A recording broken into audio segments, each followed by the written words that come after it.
Hey, welcome to USA Biz Party. I'm so glad you could make it to join with me today. I have a special guest, Bernie Fussnegger. Oh boy, I probably butchered it anyway, but Bernie is an expert at business, at digital marketing. And I'm just so glad to have you with me today, Bernie. Welcome to USA Biz Party. Well, thank you for having me on as a guest, and thank you for having me on as a guest on the chat. They are always so much fun. It was a pretty involved chat. I'm telling you, a lot of times, sometimes it's just me and USA Biz Party and a little bit like crickets. Although I don't know, in the last couple of years, especially the last year, with COVID and everything, people have been far more engaged. So first of all, if you're joining us live, thank you, thank you. Please put in the chat where you are, who you are, so we can say hello, and I will get your comment moving across our screen. But today we were talking about content marketing, which is Bernie's specialty. And I have to confess, with all the activity going on, I'm going to have to go through and I'm going to have to really bear down and look at what you shared because it was so much good information. How did you get into digital marketing, Bernie?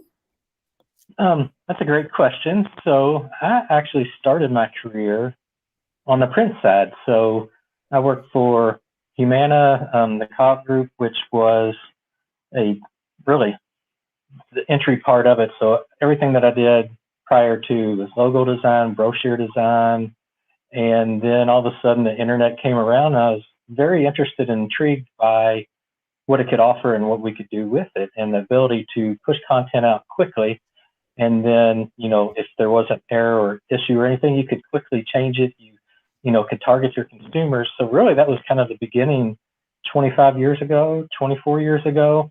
And then ultimately over the course of my career with Humana and then Papa John's, picking up various new channels as they came on board. So like email marketing, for example, would be one example. The content marketing on the websites, the SMS program as it came live, and even mobile marketing once native apps and all that became part of the fabric of digital marketing.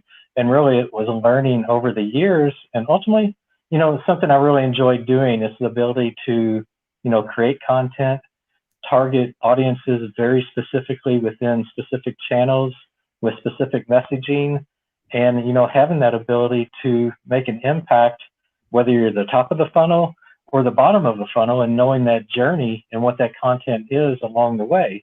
So really, over the last 20 something years, it's really been a lot of content marketing and relationship marketing along the way. That's really interesting. I think content marketing, I think a lot of people really don't understand content marketing because we think of it as I just put my blog out and then people should just find it. Right. And I'll be honest, I had that misconception for a long time. This is my year to really start to build a good content marketing strategy. But one of the things that you mentioned, and other people in the chat like Theodora and others who are very familiar with content marketing and content marketing strategies, mentioned KPIs. And so those being key performance indicators, what are the kinds of KPIs that people can be looking for or should be monitoring in order to know, in order to adjust their strategy, Right. to know what's working and what isn't? So what I like to do with any campaign that we start out with is, you start with your strategy, your goals, the tactics that you're going to use to, achieve the strategy. But as part of that planning, the KPIs need to be built in for each campaign, and they're going to be different depending on if you're, doing a landing page compared to a social post, and really defining those up front. So a landing page, for example, might be, the call to action, the graphics, the time on the site, where they came from, exit, entry, those type things. For social, likes are nice, but it's the share, it's the engagement, it's the comments, it's the engagement, and really conversation back and forth that has been created. So for each thing that I do, each each campaign, each bit of content, the KPIs are going to be totally different. So, how do these KPIs really help you measure and find that success and be able to, optimize it along the way, change it along the way if you're not meeting the current KPIs. So it's very fluid. I'm not going to say for each bit of creative, this is what you need to do, but think about the things that support your goals. And, a lot of times it's going to be that conversion. It's going to be the click or call to action. It's going to be time on the site and, the things that you want them to do. Maybe it's more followers. Maybe it's you want them to engage with your email program to sign up. So think about it in that way as you're defining the KPIs as related to your goals. Excellent. Yeah. Because one of the things I think that came pretty early in my social media not campaign, but my social media life, if you will, was this whole thing about vanity metrics. And you touched on that a little bit. We like the likes, we want the likes, but really what we're looking for is, especially on social, is deeper engagement. Right. We're looking for people, on Twitter, retweeting on and sharing our content. So on Twitter, that looks like a retweet. On LinkedIn and Facebook, that's a share. But even better is when you can get people to start responding, not just sharing your content, but responding. How can you get people to do that? What are a couple of tips you could give our listeners who will say, well, how do I get them to put something in the comments? Yeah. So, a lot of stuff that I like to do is, how can you use media such as video and or really even engaging content? Ask a question, get them involved, get them to where they feel comfortable engaging back to you. A lot of times I like to ask questions of the people that are following me of, it might be digital specific, it might be content specific, but it's,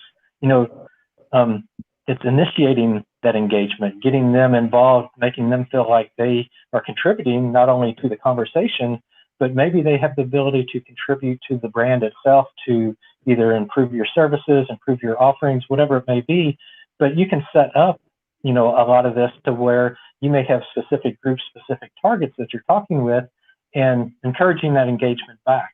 And, I find this very helpful on the social side, especially when, myself, I may have a question about a program that I'm wanting to start or wanting to run, and I'll put the question out there to really get that feedback.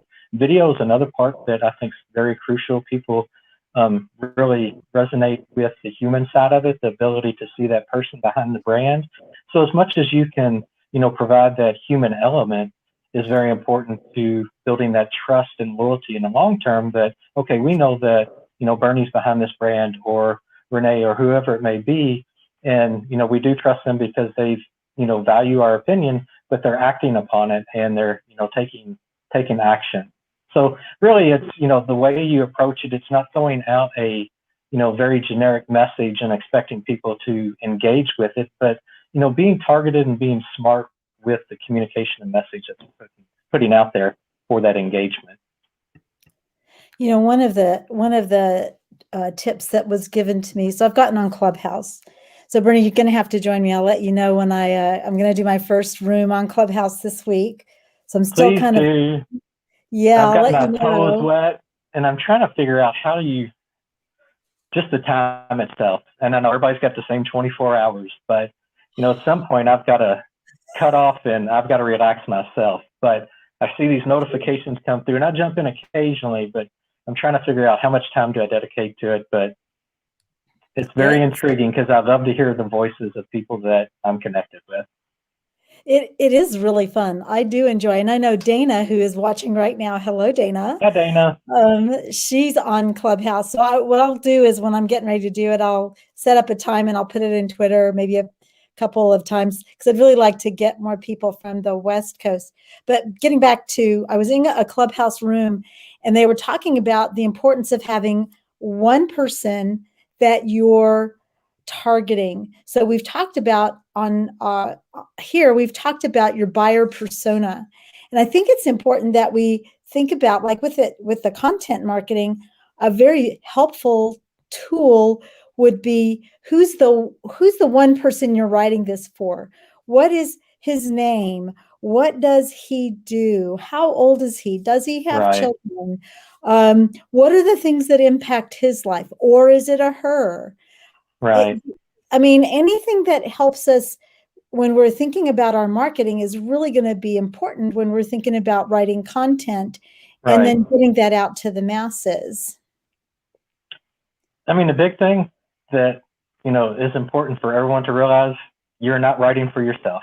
You're not writing for what you feel the brand should be. You're not Yeah. writing for what you think your audience wants or needs. It has nothing to do with you.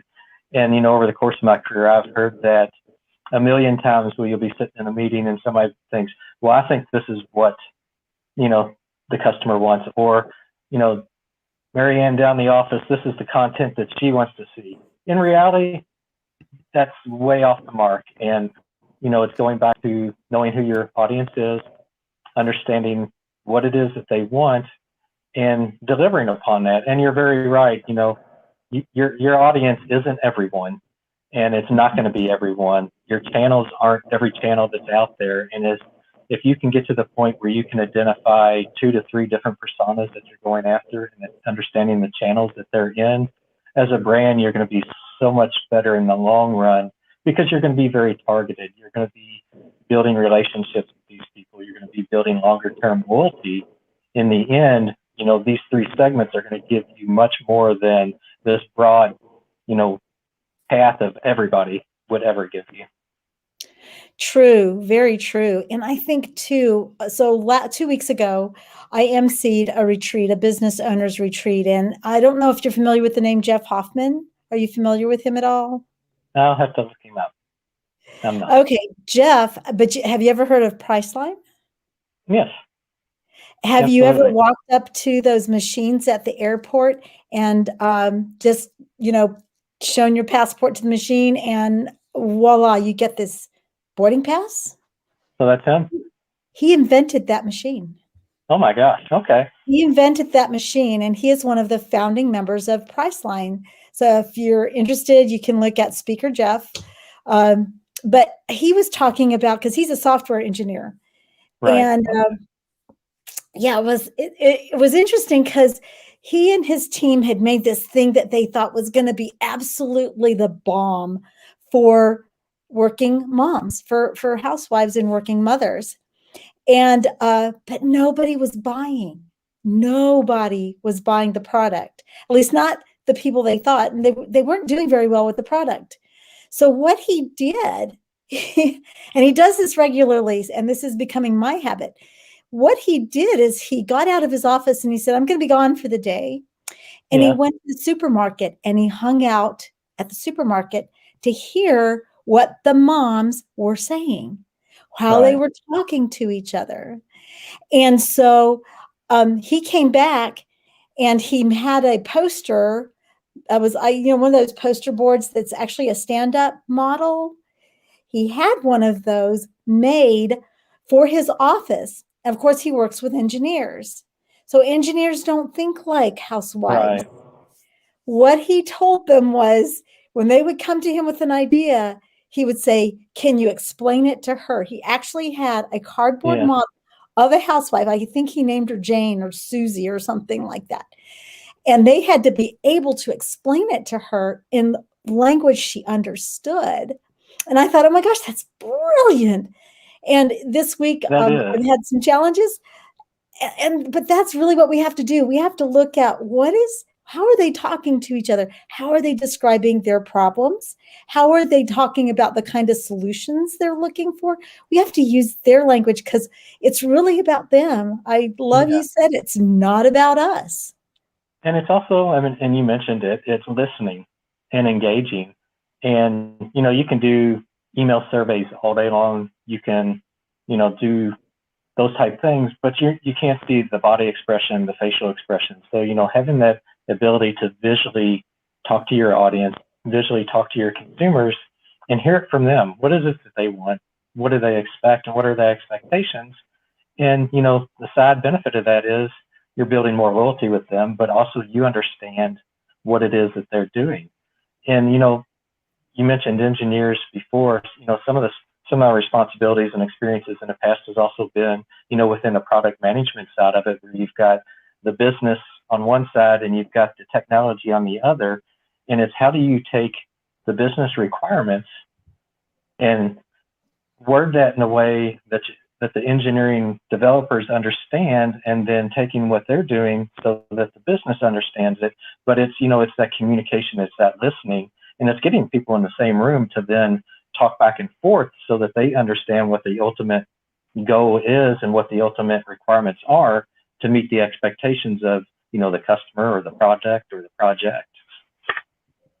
And that's just, to be honest, that's just plain good business. It's absolutely plain old good business. Well, I want to thank those of you who are watching us, whether you're joining us live or you have found this conversation so interesting that you stayed this long into the replay. I'm with Bernie Fussnegger. Fussnegger, close enough, yes. A lot of people like to put a B in there. I did cook German this weekend. I can say Kartoffelsklossen. That's pretty good. It's pretty good for an Italian woman. Yeah.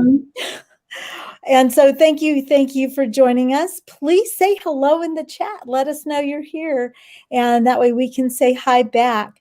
Now, one of the things that came up in the chat that I thought was very intriguing was some of the sources that we use for content inspiration. And one of those sources you said, and a couple of people in the chat said it also, was your competitors. Why would I look to my competitor to give me ideas for content? I mean, when you look at your competitors, more often than not, they are probably trying to solve a lot of the same problems that you're trying to solve. And, when I say competitors, it's, it's not, going to their front door and seeing that, but, you've got the ability to research them on social. What are their audiences saying about them? What are their audiences asking for? What are the pros, the cons? What are they doing well? What are they not doing well? And, if you can really get an understanding of who they are and how they're approaching their consumers, that is something that you can use, that competitive analysis to understand, okay, where are we falling short? Where do we really need to pick up? Are there, certain avenues, certain channels, certain, really assets that we need to start creating to then really impact and change the way we engage with our consumers a little bit differently? So, I always like to look at competitors because it can tell you a lot about the landscape, how well they're doing, if, and even how bad they're doing, and, help guide you, at least in some direction, not to copy, but to understand these are the things that are working well, these are things that are not working well, and let's test it. Let's see what's working and what's not going to work for each individual brand. But, that's one that's out there. We all have competitors, and I think there's a lot you can learn from them. Oh, I think that's a good point. And one of the things that I thought of is probably they may have more budget than you do. Yes. That's a really great way of getting some market research without having to pay or spend the money that a competitor, especially a larger competitor, somebody maybe you've imitated in your business after. So that's a really good idea. You're going to say? Social is a great area to do that. I mean, you have that ability to see who the person is, and you can start really creating and developing databases of some of their competitors, and maybe you want to potentially target some of them with specific messaging to see how they engage back with a different brand. But you have so much opportunity with social for listening, for measurement, for understanding that can really be used as a benefit for what you're trying to do moving forward. Oh, yeah.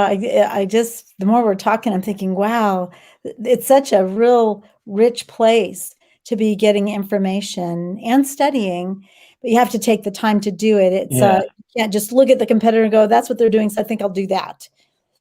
And also a lot of it, you look at a lot of these brands that are out there, and I'm not going to say all of them are doing this, but a lot of them, it's a blanket message. They're out on social just to be on social. They're not engaging with their audiences. They're, really not doing a whole lot other than self-promoting. And, you send a message to them or you add them and you hear nothing, crickets. And, if you're going to really build that community and build that loyalty, social has a place. And that place, it's not going to be that quick ROI of, okay, we got this offer, we're going to throw it out in front of everybody, everybody's going to come and buy and be gone. But, why do you want someone to buy from you? And what, give them a reason.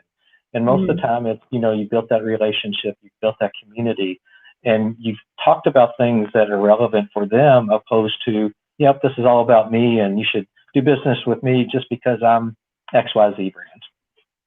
Right, right. Yeah. I mean, that's really true. And the more engagement that we have, like that's why I love chats. That's why I love chats, because they say, so I did a talk a couple of weeks ago about Twitter and about Twitter chats. And the average time a person spends on Twitter, we'll just get real specific to Twitter, is only 3.5 minutes.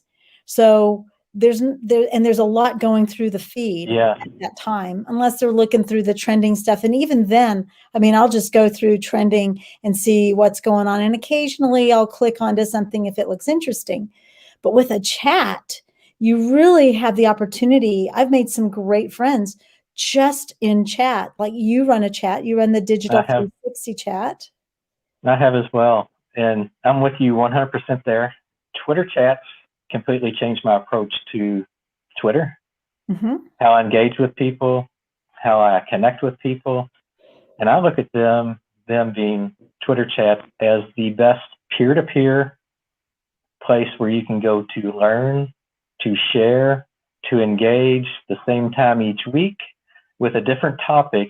But where else can you go to get anywhere from 5 to 200 professionals that are very similar, but sharing different ideas that respect each other, and they're not afraid to share. I mean, they're willing to tell you about their programs. They're willing to tell you what's working, what's not. They're willing to tell you the tools that they're using.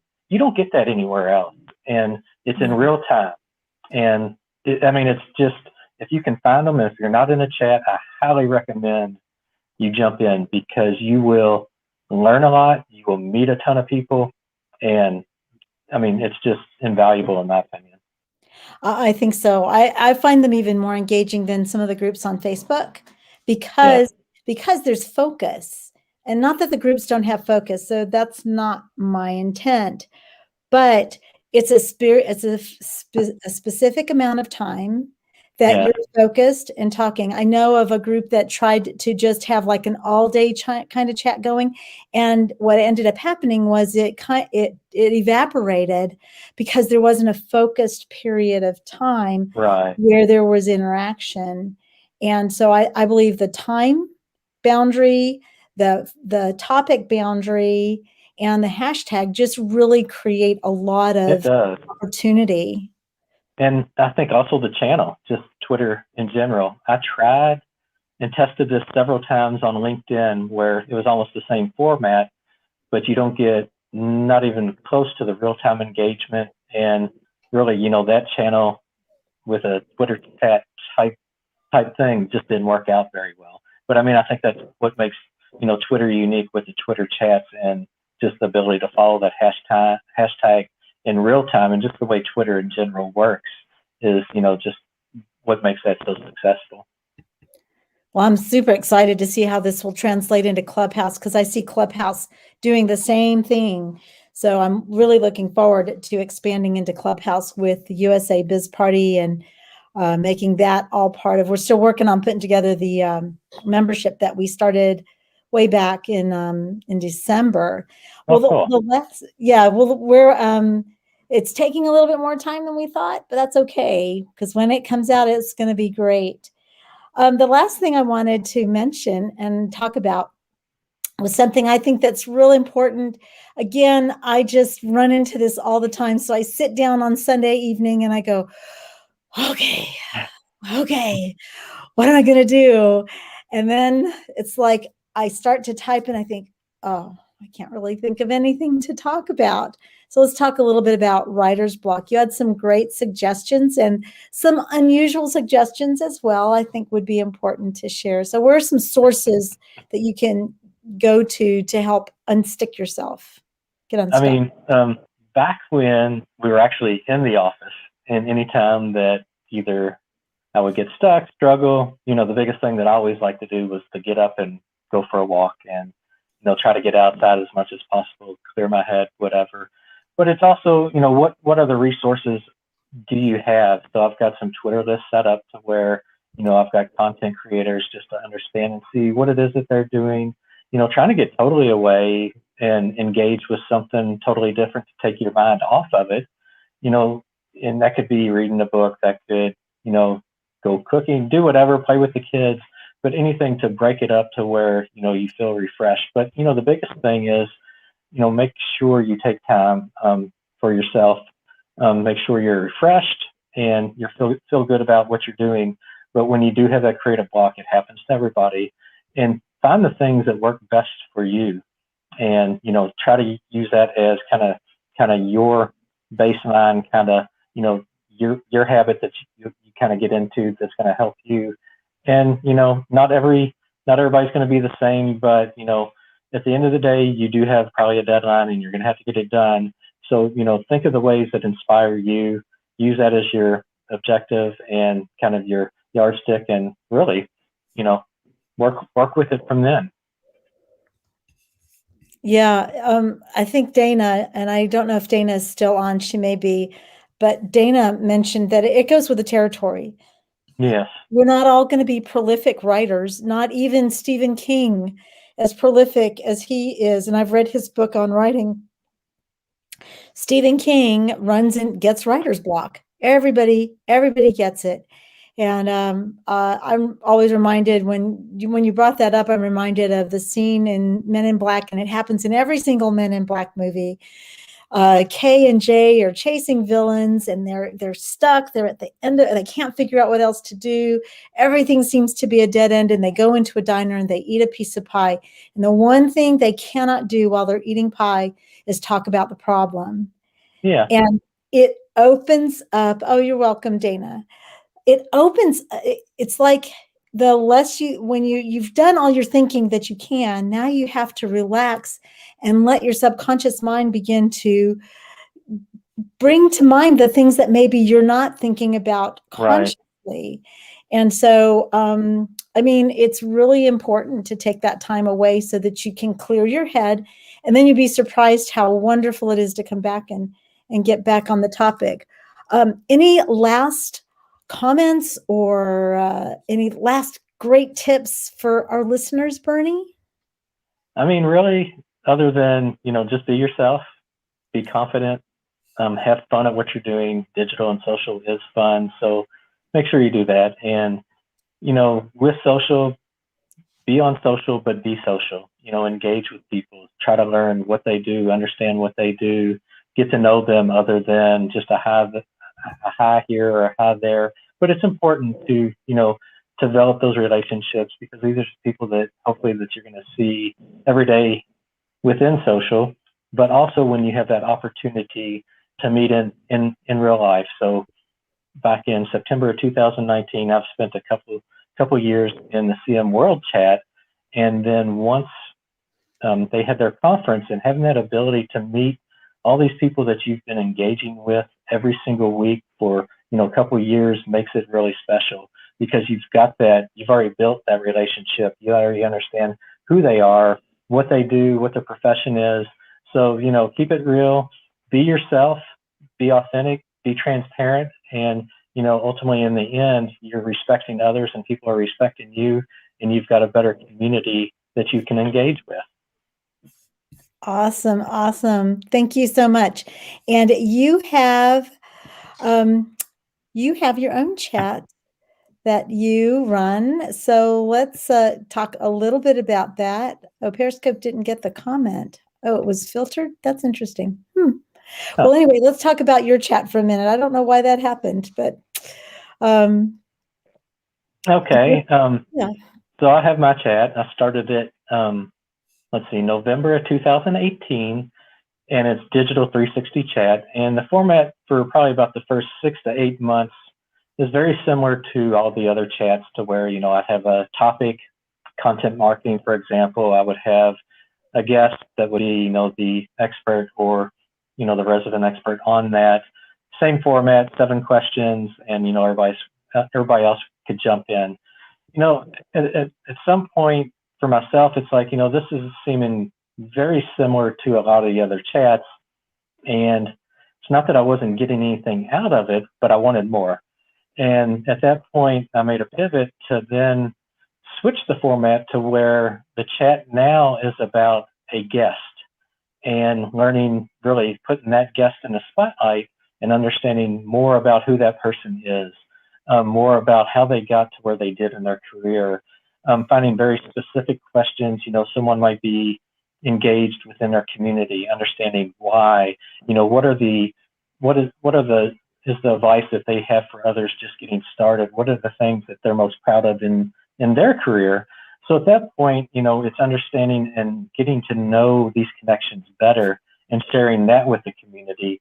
And, for myself and at least the people that I hope join, appreciate that, we're building a community and we're actually learning more about those that we're connected with and understand, who it is that they are, why they got to where they did in their career, and really who they are as a person. And for myself, I find that much more rewarding and I think satisfying that, we're on social, so let's be social, but, let's really get to know those that we're connected with. And that's kind of the premise of the Digital 360 chat ever since, mid 2019. Yeah, I've had the privilege of being one of your guests. I know Dana Yes, you has. have. So, I have yeah, as it's well. always Absolutely. fun. Well, thank you, Bernie. Thank you for joining. I did try to put in there about the Digital 360 chat. It is a very engaging chat. And here's the thing about chats, ladies and gentlemen. The thing about chats is that you actually don't have to be, if you can't join right then and there, you can just put in the hashtag, find a comment you would love to engage with, say hello.